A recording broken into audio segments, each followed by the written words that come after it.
أعوذ بالله من الشيطان الرجيم. بسم الله الرحمن الرحيم. آمن الرسول بما أنزل إليه من ربه والمؤمنون كل آمن بالله وملائكته وكتبه ورسله لا نفرق بين أحد من رسله وقالوا سمعنا وأطعنا غفرانك ربنا وإليك المصير.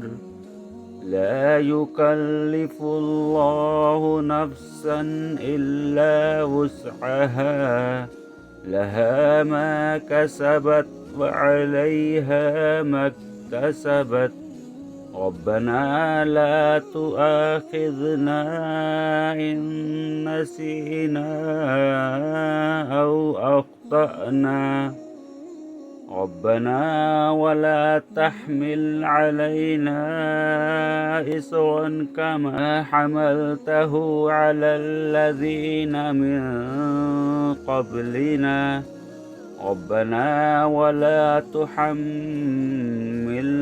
ما لا طاقة لنا به واعف عنا واغفر لنا وارحمنا أنت مولانا فانصرنا على القوم الكافرين.